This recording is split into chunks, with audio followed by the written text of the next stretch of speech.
సరే, మీ ఆర్డర్స్ మీకుండొచ్చు, ఈ ఇంటి మీద రైట్స్ ఈరోజు రుద్రాణికి ఉండొచ్చు. కానీ మానవతా దృక్పథం అనేది ఒకటి ఉంటుంది కదా సార్. కొంచెం మనస్సాక్షితో ఆలోచించండి సార్. జస్ట్ 2 days గడివి ఇవ్వండి చాలు. మీరు అడిగినట్టే మేం ఖాళీ చేస్తాం.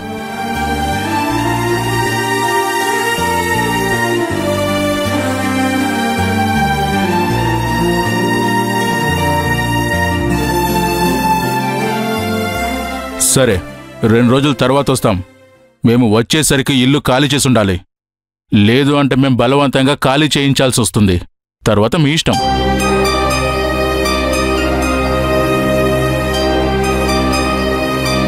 పదండి ఎస్ఐ గారు. ఏంటమ్మా ఇది? బిడ్డమయ్యాడో తెలియక అల్లాడుతూ ఉంటే కష్టపడి కట్టుకున్న ఇంటిని దాని కప్ప చెప్పి మనం బయటికి వెళ్ళిపోవాలా? ఇదెక్కడి న్యాయం అమ్మా? అత్తయ్య, ఉన్న బాధ చాలక మళ్ళీ ఇవన్నీ మనసులో పెట్టుకోవద్దు. మీ ఆరోగ్యం పాడవుతుంది. మన ఇల్లు ఎప్పటికీ మనదే. మీరు ధైర్యంగా ఉండండి అత్తయ్య గారు.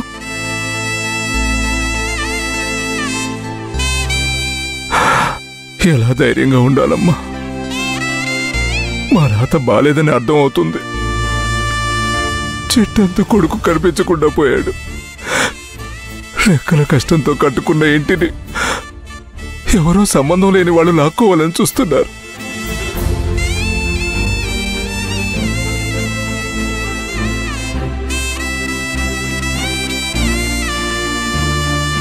కానీ ఏమీ చేతగాని వాళ్ళలా మనం మాత్రం మౌనంగా ఉండాల్సి వస్తుంది. సమస్యలు వచ్చినప్పుడు ధైర్యంగా ఎదుర్కోవాలి మావయ్య గారు.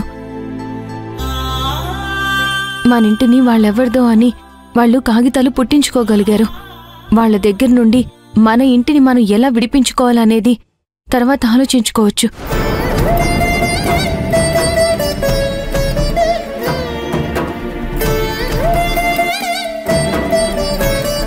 ముందు బావగారు ఎక్కడున్నారో ఏంటో తెలిస్తే ఆ తర్వాత ఇంటి విషయం గురించి మనం ఆలోచిద్దాం. మీరు ప్రశాంతంగా ఉండండి.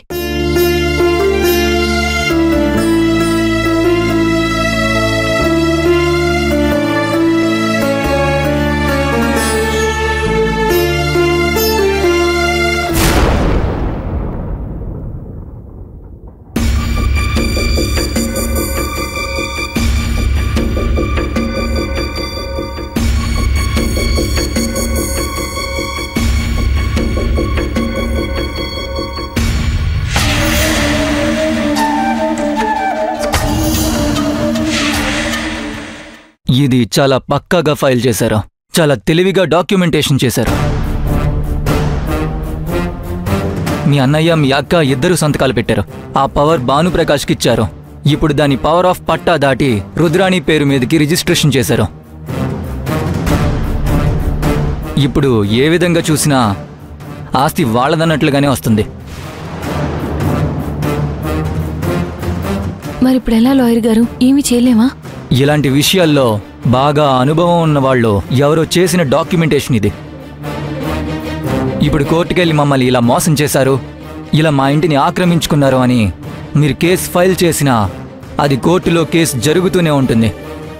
ఫైనల్ జడ్జ్మెంట్ రావడానికి 10-15 ఏళ్లు పట్టచ్చు. ఈ లోపల ఇంటి మీద హక్కులు వాళ్ళకి వచ్చేస్తాయి. కాబట్టి మీరు ఇల్లు ఖాళీ చేయక తప్పదు. లేదు మేం ఖాళీ చేయము అని మీరు అన్నా కూడా వాళ్ళు పోలీసుల హెల్ప్ తీసుకోవచ్చు. లీగల్గా ప్రాపర్టీ వాళ్ళకి చెందుతుందని పోలీసులు కూడా వచ్చి మిమ్మల్ని ఖాళీ చేయిస్తారు. అదేంటి సార్ అలా అంటున్నారు? అది మా ఆస్తి సార్. ఆ భానుప్రకాష్ రుద్రాణి వాళ్ళు మా అన్నయ్యని మోసం చేసి చివరికి ఆస్తి కొట్టేయాలని చూస్తున్నారు. కొట్టేయాలని చూడడం కాదు, ఆల్రెడీ కొట్టేసినట్టే. మరిప్పుడు మమ్మల్ని ఏం చేయమంటారు సార్? మా బావగారి కష్టార్జితాన్ని అలా వాళ్ళకి అప్పచెప్పాల్సిందేనా? మేమేమీ చేయలేమా? లీగల్గా వెళ్తే ఏం జరుగుతుందనేది మీకు క్లియర్గా చెప్పానమ్మా. లీగల్గా కాకుండా వేరే దారిలో వెళ్ళాలంటే దానికి కొన్ని దారులున్నాయి. మరి మీరు ఆ రూట్లో వెళ్ళగలరో లేదో చెప్పండి లాయర్ గారు, ఏం చేయాలి? ఒకటి, నేరుగా ఆ రుద్రాణి వాళ్ల దగ్గరికి వెళ్ళి ఇది పద్ధతి కాదని రిక్వెస్ట్ చేసి 10ో 10కో ఇచ్చేసి మీ ఆస్తి మీరు తీసుకోవడం. లేదా పొలిటికల్గా స్ట్రాంగ్గా ఉండే వ్యక్తిని ఎవరినైనా పట్టుకుని ఈ విషయం వాళ్ళ దగ్గర పంచాయతీ పెట్టించి రుద్రాణి వాళ్ళని పిలిపించి వాళ్ళని పొలిటికల్ పలుకుబడితో బెదిరించో భయపెట్టో మీ ప్రాపర్టీ మీకు ఇప్పించడం. పొలిటికల్గా వెళ్లాలంటే ఇంత ఆస్తి అనగానే వాళ్ళు కూడా భారీగా ఎక్స్పెక్ట్ చేస్తారు. దీన్ని బట్టి ఏం చెయ్యాలో అనేది మీరే ఆలోచించుకోవాలి.